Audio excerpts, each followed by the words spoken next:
하나님께서 우리에게 주시는 말씀 찾아서 함께 말씀을 같이 봉독하시고 말씀에 담겨져 있는 많은 큰 깨달음 가운데 하나를 함께 나누도록 하겠습니다. 오늘 말씀은 요한복음 10장 11절로 15절까지의 말씀입니다.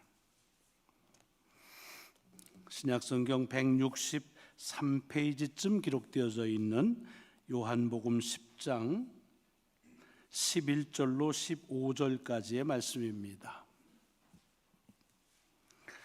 우리 같이 한 목소리로 11절부터 봉독하시겠습니다. 시작. 나는 선한 목자라. 선한 목자는 양들을 위하여 목숨을 버리거니와 삭구는 목자가 아니요 양도 제 양이 아니라 이리가 오는 것을 보면 양을 버리고 달아나나니 이리가 양을 물어가고 또 해치느니라. 달아나는 것은 그가 삭군인 까닭에 양을 돌보지 아니함이나 나는 선한 목자라. 나는 내 양을 알고 양도 나를 아는 것이 아버지께서 나를 아시고 내가 아버지를 아는 것 같으니 나는 양을 위하여 목숨을 버리노라. 아멘, 아멘. 오늘 봉독한 이 말씀이 하나님의 귀한 능력으로 한 주간 여러분의 삶을 인도하시기를 먼저 주님의 이름으로 축원합니다.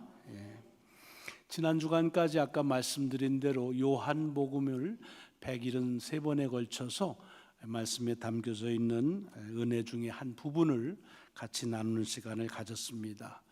이제 오늘부터 시작해서는 교회력의 근간을 둔 렉셔너리 성서 일과를 하는데 여러분이 상식적으로 아시겠지만 이 렉셔너리는 구약의 말씀, 시편의 말씀, 또 복음서의 말씀, 신약의 서신의 말씀을 3년을 주기로 해서 A, B, C 이렇게 이연을 나눠가지고 예수 그리스도의 행적, 삶의 여러 족적을 따라서 하는 교회력으로 1년 동안 함께 말씀을 저희들에게 제시해 주는 그런 안내서입니다. 이제 그 말씀을 따라서 우리가 함께 말씀을 나누겠습니다. 이 교회력의 렉셔너리를 따르니까 좋은 거는 저희 교회 주보가 어떤 분은 이 칼라 프린트를 표지도 저희가 하는 줄 아는데 그렇지는 않습니다. 이게 각스베리에서 준비된 건데 여기 이제 교회력에 맞춰서 렉셔너리 본문에 맞춰서 이렇게 디자인이 되거든요. 그러니까 오늘도 요한복음 10장 11절의 말씀을 가지고 디자인을 한 그런 주보 전면이라서 이런 좋은 점도 또 있긴 합니다. 어떻게 우리에게 말씀이 누가 정했든지 우리가 나누는 말씀은 하나님께서 오늘 지금 여기에 필요한 말씀이라는 생각을 가지고 우리가 그 말씀을 대해야 될 그런 필요가 있고 또 그래야만 할 것이라고 생각합니다. 오늘은 부활절 네 번째 주일이기 때문에 성서일과 말씀 중에서 복음서에 정해진 말씀이 요한복음 10장의 말씀입니다. 사실은 이 말씀을 처음 이렇게 렉셔너리에서 찾아보고서는 다른 말씀으로 바꿀까 하는 생각을 잠깐 했습니다. 왜냐하면 지난 한 4, 5년 동안에 요한복음의 말씀을 계속해서 같이 나눴기 때문에 똑같은 요한복음의 말씀을 다시 한다는 게 어떨까 싶었는데 그러다 금방 이제 거두었는데 그 이유는 하나님의 말씀은 같은 말씀이라도 언제 누구하고 어떤 정황에서 말씀을 나누느냐에 따라서 사뭇 그 말씀에 담겨져 있는 도전과 깨달음, 그 의미가 다 다르다고 하는 걸 경험했기 때문에 그렇습니다. 그러니까 우리가 얼마 전에 이 말씀을 나눴던 요한복음 10장의 말씀이지만 아마도 오늘 우리가 처음 이 말씀을 대하는 것 같은 마음으로 하나님의 새로운 은혜가 우리에게 임하리라 생각을 하고 이 말씀을 그대로 따르는 그런 시간입니다. 오늘 설교 제목이 목양일념이라고 되어 있습니다. 뭐 사자성어는 아니에요. 근데 목사들이 대개 목사 안수 받으면 먼저 안수받은 선배 목사님이나 또는 선생님들이 늘 그 지침처럼 말씀하시는 것이 이 목양일념입니다. 목회하는 일에 전념을 다해서 다른 생각하지 말고 그 일에만 집중하라라고 하는 그런 뜻을 가진 거지요. 오늘 뭐 제가 40여 년을 목회하면서 목양 일념을 해왔습니다라는 제 고백을 하려고 이걸 제목으로 삼은 건 아니고요. 오늘 본문이 주님께서 당신이 목자라고 얘기하셨기 때문에 그렇게 주님이 목양하는 양을 양이라고 비유되는 그런 하나님의 백성들을 어떻게 잘 치리하시고 또 양육하시고 돌보셨는지에 대한 또 그것에만 집중하셨던 그 말씀이기 때문에 오늘 제목을 그렇게 저희가 정해 봤습니다. 자, 오늘 본문에 보면 주님께서 말씀드린 대로 당신을 목자에다 비유했습니다. 주님이 목자라는 게 아니라 비유라는 말씀입니다. 자, 그런데 오늘 이 말씀은 사실은 오늘 본문 요한복음 10장에만 예수님이 당신을 목자라고 비유한 것은 아닙니다. 성경 여러 가운데에 예수님께서 당신을 목자라고 비유하고 또 구약 성경을 보면 하나님을 목자라고 그렇게 비유한 곳이 여러 군데 나옵니다. 여러분, 하나님이 목자다라고 하면 제일 먼저 떠오르는 성경 구절이 있으시죠. 시편 23편 여호와는 나의 목자시니 내게 부족함이 없으리로다라고 하는 이 말씀을 아마 기억을 하실 겁니다.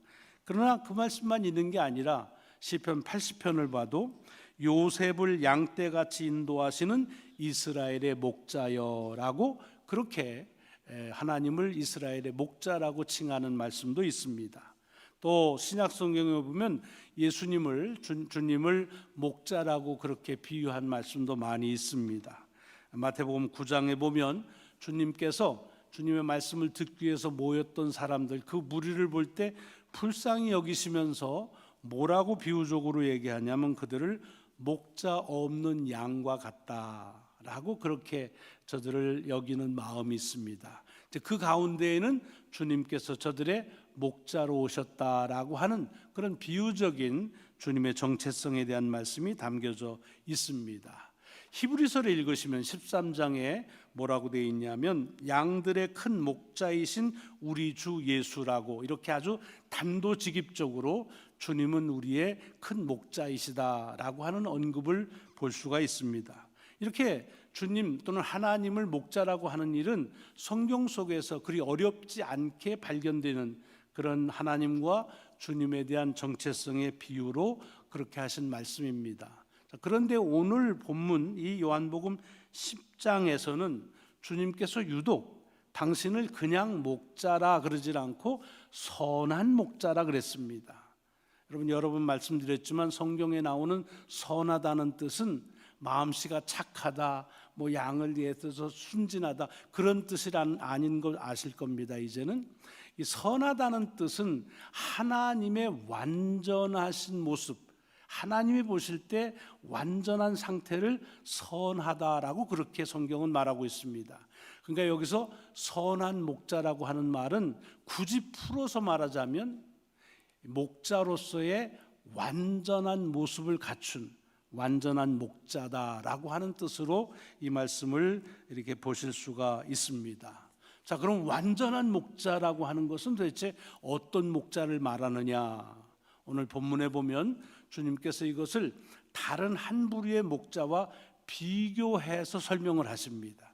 그 다른 비교하는 목자가 누구냐면 삭군 목자입니다. 여러분, 삭군은 사기꾼이 아니라는 말씀을 드렸어요. 사기꾼은 아무것도 안 하면서 남의 것을 이렇게 살짝 훔치거나 그 남의 것을 갈취하려고 하는 게 사기꾼이지요. 삭군은 그렇지 않습니다. 삭군은 삭슬 받고 정당한 대가를 받고 일을 하는 사람을 삭군이라고 말합니다. 근데 우리가 자꾸 삭군 목자 하면 어쩐지 할 일 안 하고 그런 농땡이 피다가 그냥 노인만 싹 갈취해 가는 그런 인상인데 절대로 그렇지 않습니다. 정당한 대가를 받고 자기가 할 일을 정확하게 하는 사람을 삭군이라 그렇게 말합니다. 그러니까 어떤 면에서는 사실은 노동계약법에서 합당한 사람이죠. 이 사람이 나쁜 그런 부류의 사람이 아닙니다. 어떻게 보면은 받은 대우만큼 제대로 일을 하는 것은 어떻게 보면 훌륭한 목자라고 볼 수도 있겠죠. 근데 오늘 본문에서 주님은 당신을 선한 목자라, 완전한 목자라고 말하면서 그와 비교하는 거로 삭슬 받고 하는 목자에 비교합니다. 둘의 차이가 뭐가 있느냐? 오늘 본문에 보면은 양의 차이가 있다는 거예요. 어떤 차이가 있냐면 삭군이 치는 양은 자기 양이 아니라는 거죠. 남의 양을 노임을 받고 자기가 살기 위해서 수고하는 그런 이들을 삭군 목자라 그러고, 선한 목자는 자기의 양을 치는 사람을 선한 목자라 그랬습니다. 뭐 남의 양이건 내 양이건 뭐 열심히 치면 됐지 뭐가 그게 다르냐? 사실은 마음가짐이 다를 수밖에 없다는 거죠. 어디에서 차이가 나느냐? 오늘 본문에서 주님이 얘기하시는 건 양에게 위급한 상황이 처했을 때, 여러 가지 맹수들이나 이렇게 공격해 올 때 그때의 주인인 목자와 삭군의 목자는 다르다라고 얘기합니다. 다를 수밖에 없겠죠. 자기가 노임을 받기 위해서 하는 사람은 열심히 자기가 정한 대로 열심히 목자로서의 일을 하지만 자기에게 위급한 일이 당하면 그 일을 불사하고 그렇게 양을 치우진 않습니다. 뭐 맹수가 오면은 자기도 해코지를 받을까 봐 먼저 도망가겠죠. 이거는 근무 태만이 아니라 어찌 보면은 당연한 그런 현상일 수도 있겠습니다. 세상에 남의 양을 치면서 자기의 목숨을 거기다가 위험을 무릅쓰고 그렇게 양을 치는 사람 없습니다. 자, 그러면 여기에 선한 목자는 그러면 목숨을 거느냐? 한번 잘 생각해 보세요. 자기 양을 친다. 이게 양 치는 게 좀 피부에 와닿지 않으면 자영업을 한다고 생각해도 괜찮습니다. 뭐 그로서리를 경영한다는데 남의 가게에 가서 일해주는 그런 종업원의 입장과 자기가 자기의 가게를 열고 종업원들을 시키고 자기가 스스로 일하는, 우리 이민자들이 많이 하는 세탁소도 마찬가지죠. 자기 세탁소에서 일하는 사람하고 남의 세탁소 가서 일하는 사람은 그 일하는 데에 대한 태도가 다를 수밖에 없습니다. 그러니까 자기 양을 치는 목자는 그 양을 치는데 좀 더 진심이겠죠. 그래서 어떻게 해서든지 잘 키워보려고 할 겁니다. 그리고 어느 정도의 필요한 것이 뭔지를 금방금방 알 겁니다. 또 양이 어떻게 해야 안전한지도 아마 잘 알 것입니다. 그런 데서 차이가 나지요. 하지만 여러분, 아무리 자기 양을 친다 하더라도 그 주인인 목자가 양을 위해서 자기의 목숨을 거는 그런 목자는 없습니다. 물론 개중의 목자 중에는 나는 목숨을 걸 각오를 하고 내가 그냥 생사를 다 걸어서 내 양을 치겠다, 이렇게 각오를 다짐하고 결심하는 목자들이 간혹 있을 수 있습니다. 왜냐? 그건 사실은 양 때문에 그런 각오를 하는 게 아니지요. 뭐 때문에 합니까? 양을 키우는 자기의 목적 때문에 그런 거지요. 그러니까 형편은 다 다를지 모르지만 뭔가 결연한 각오를 가지고 양을 치는데 아주 진지했다고 하는 말은 양들을 위해서 하는 것이 아니라 그 양들을 통해서 얻고자 하는 자기의 목적을 진지하기 때문에, 자기의 목적이 소중하기 때문에 목자가 목숨을 걸고라도 내가 양을 지키겠다라고 하는 겁니다. 그러나 그렇게 각오를 다짐하고 그렇게 결심을 한 목자라 할지라도 막상 목숨의 위험이 다가오는 그런 때가 되면 사실은 양을 위해서 자기 목숨을 거기에다 걸지는 않습니다. 왜? 자기가 양을 치는 것도 양이 너무 이쁘고 너무 귀해서 그래서 양을 위해 치는 게 아니니까요. 양을 치면서 자기가 얻으려고 하는 것 때문에, 그게 소중하니까 그래서 그것 때문에 하는 거고, 그러나 자기가 양치는 목적이 아무리 소중해도 그것과 자기의 생명을 바꾸지는 않습니다. 여러분이 세탁소를 경영하신다, 그게 얼마나 중요해요. 그러니까 밤낮으로 거기에 생각하고 골똘하지만 정작 그곳에서 내가 생명의 위협을 느낀다고 한다면 그곳 세탁소 때문에 내 생명을 걸지는 않습니다. 자, 그런데 주님께서는 오늘 자기는 양을 위해서 목숨을 건다는 거예요. 내 목숨을 버린다, 그런 얘기입니다. 이 말씀을 잘 보셔야 되는 게, 지금 주님께서는 내가 양을 치는데 내 혹시라도 내 목숨을 걸어야 될 일이 있으면 내가 그렇게 내 목숨 거는 일도 불사하겠다, 그런 결심을 하거나 각오를 했다는 말이 아닙니다. 아예 당신은 목자로서 양떼를 위해 죽겠다라고 그렇게 말씀하십니다. 단언적으로. 그러니까 이것이 사실은 목자가 양에게 해야 될 말, 또는 목자가 양을 치면서 그러면서 가져야 될 태도는 좀 벗어난 얘기지요. 아무리 양이 귀해도 양을 위해서 자기의 목숨을 버리는 목자는 없다고 하는 얘기입니다. 그런데도 왜 주님은 이렇게 말씀을 하셨느냐는 거지요. 여기에 오늘 우리에게 주는 도전이 담겨져 있다고 하는 것입니다.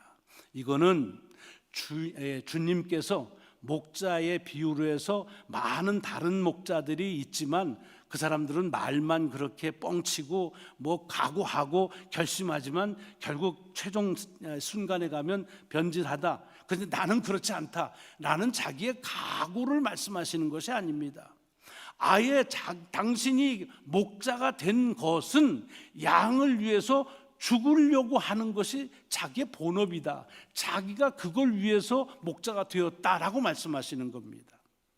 이게 우리가 세상에서 목자와 양의 관계를 가지고 이해하면 이해하기가 어려운 겁니다. 그러나 아까 말씀드린 대로 이것은 당신이 누구신지, 왜 이 땅에 오셨는지에 대한 비유적인 설명입니다.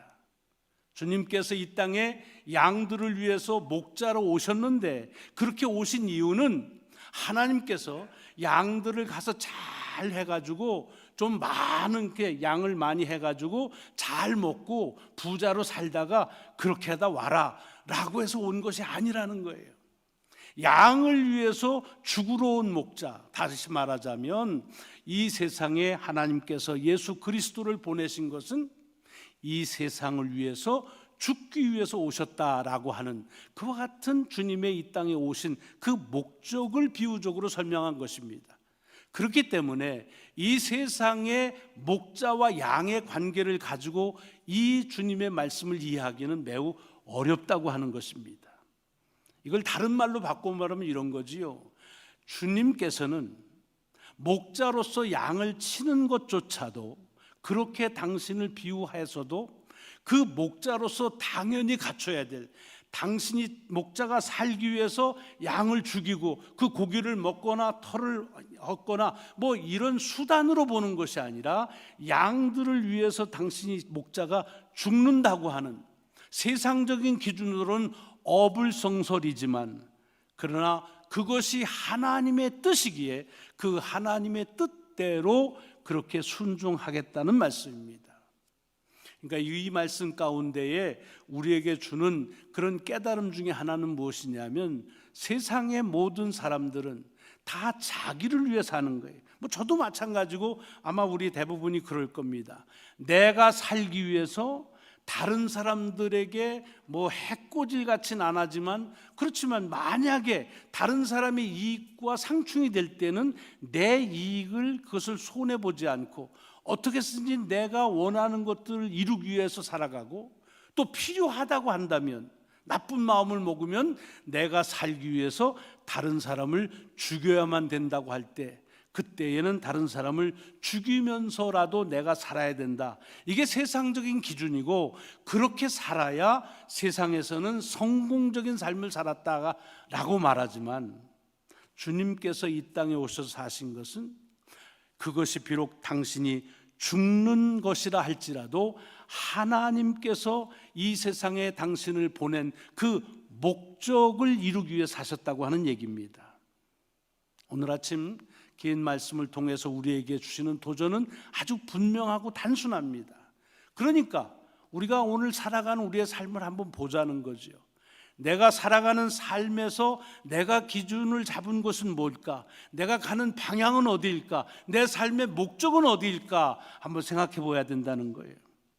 이 세상에서는 내가 살기 위해서 생존 경쟁에서, 약육강식에서 그래서 살아남기 위하고 살아남을 뿐만 아니라 더 잘 살기 위해서 필요하다면 다른 사람을 또는 다른 것들을 희생시켜 가면서 살아야, 그래야 성공적인 삶이라고 생각하고 나도 모르게 그렇게 살아가는 우리들에게 브레이크를 잡으시는 거예요. 하나님께서 이 세상에 너를 내실 때 하나님이 너를 향한 그런 목적이 있을 거 아니냐. 여러분, 저는 우리 모두가 다 하나님께서 생명을 이 세상에 내실 때 주님처럼 다 다른 사람을 위해서 우리가 다 죽어야 된다, 그게 하나님의 우리를 향한 목적이다, 그 말씀을 드리지는 않습니다. 왜냐하면 예수 그리스도의 한 번 죽으심으로 이 세상의 모든 죄는 모두 다 속죄함을 받았다고 하는 것입니다. 그러나 그것이 무엇이든지는 모르지만 하나님께서 우리의 생명을 내실 때에는, 그러면 결국 하나님이 우리를 통해서 이루시기를 원하시는 그 목적이 있을 거란 말이죠. 오늘 우리 신혼부부 두 가정이 왔는데 왜 가정을 이루었을까? 뭐 어찌어찌 하다 보니까 돌이킬 수 없는 그런 상황 때문에 이제는 같이 살 수밖에 없다, 뭐 이제는 소문 다 났고 그랬는데 지금 와서 뭐 파혼할 수도 없고 그냥 살아가자, 뭐 이런 거 아니잖아요. 하나님께서 전혀 알지 못하는 두 사람을 만나서 가정을 이루게 하셨다. 분명히 하나님의 뜻이 있을 것이다. 그렇다면 하나님의 뜻이 무엇일까를 물어야 되는 겁니다. 그냥 같이 사니까 이제 어떻게 하면 내 집 장만할까, 어떻게 하면 차를 어떻게 할까, 우리 앞으로는 어떻게 계획을 세울까, 뭐 이런 세상적인 것도 필요하지만 그리스도인이라고 한다면, 주님을 따른다고 한다면 적어도 하나님께서 내 삶에 목적하신, 내 삶을 통해서 이루시길 원하시는 그것이 무엇인지를 물어봐야 될 것이라는 얘기입니다. 저는 여러분들의 삶의 목적이 하나님이 어떻게 정하셨는지 잘 모릅니다. 그냥 무턱대고 다른 사람을 위해 희생하는 것이 여러분의 삶의 목적입니다, 그렇게 말씀드릴 수가 없습니다.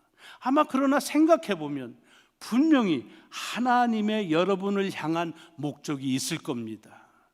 가끔 어떤 분들은 그래요. 아유, 그거 너무 어려워서 생각해도 생각이 잘 안 나요. 근데 사실은요, 좀 정직하게 말하자고 한다면, 이건 제 얘기니까 여러분에게 해당 안 될 수도 있어요. 정확하게 말하자면 하나님이 나를 향하신 목적이 뭐냐를 묻지 않는 것이지 모르는 것은 아닙니다. 왜 묻지 않느냐?